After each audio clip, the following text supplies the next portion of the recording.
Action.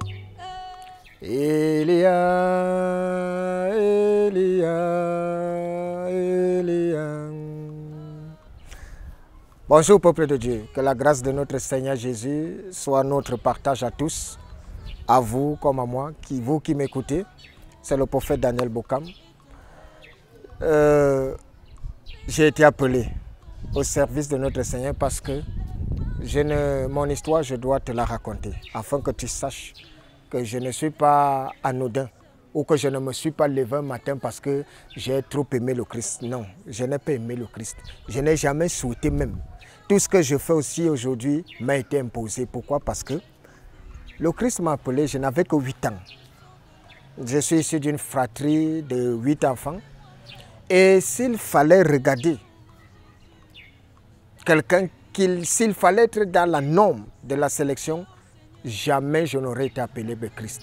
Parce que du milieu de mes frères, je suis celui qu'on appelait le délinquant et le mercenaire.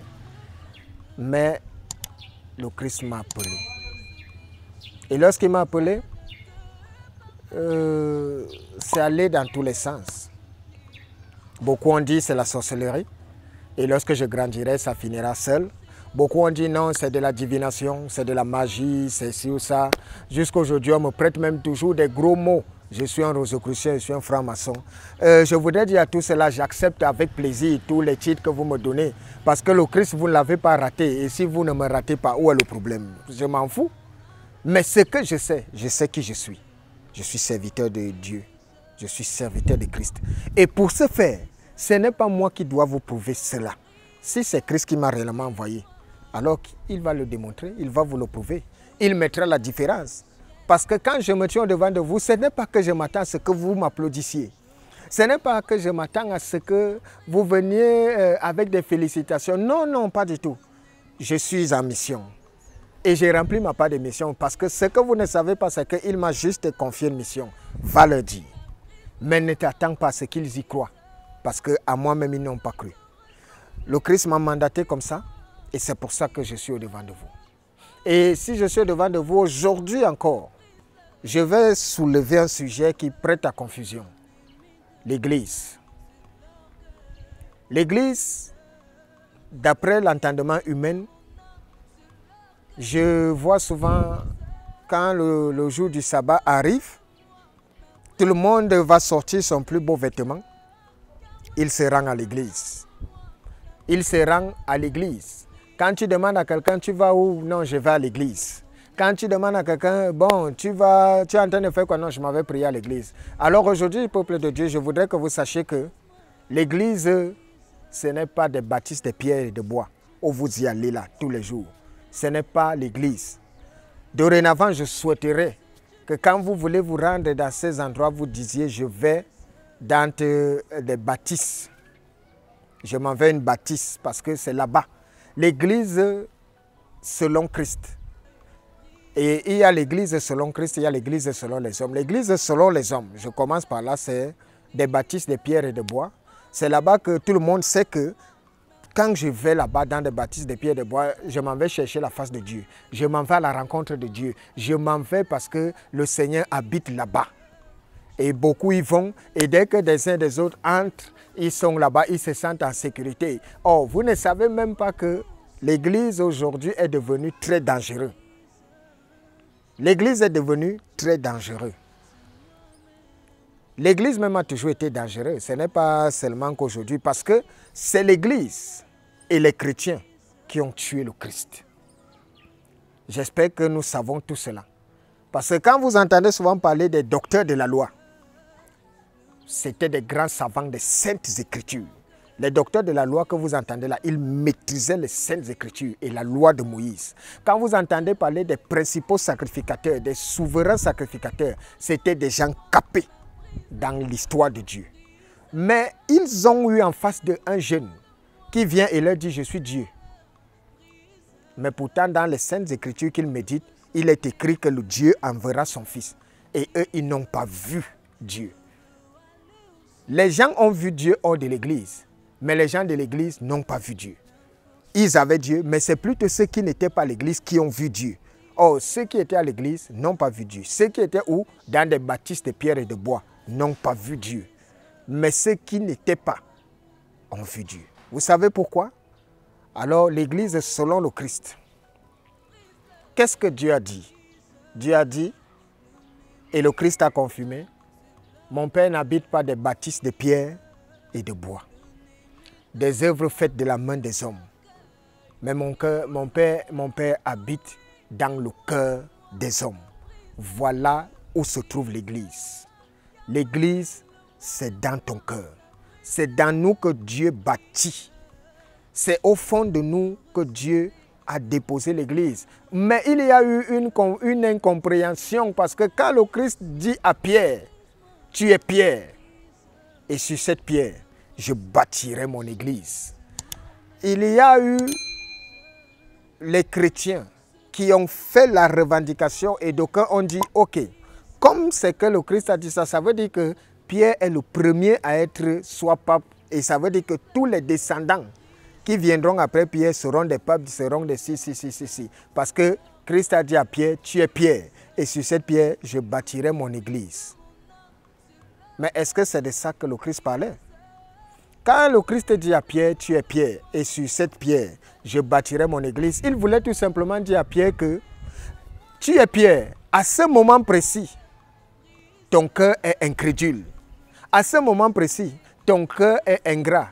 Ton cœur n'est pas encore disposé. Ton cœur est sombre et vide. Mais rassure-toi, parce que je suis Dieu, je bâtirai quelque chose de meilleur. Et ton cœur deviendra un bijou. Et ton cœur deviendra disposé. Rassurez-vous, Dieu a suscité l'eau du rocher. Dieu a suscité l'eau du rocher. Quand il dit à Moïse, frappe le bâton sur le rocher. Et qu'est-ce qui est sorti du rocher? De l'eau. Il n'y a que Dieu qui fasse ça. Et quand le Christ vient réitérer à Pierre, tu es Pierre, il voulait tout simplement nous laisser un message à nous les hommes que Dieu seul peut changer un cœur. Tu peux être méchant et l'Esprit de Dieu te transforme. Tu peux être un incrédule et quand l'Esprit de Dieu entre en toi, tu deviens une autre personne.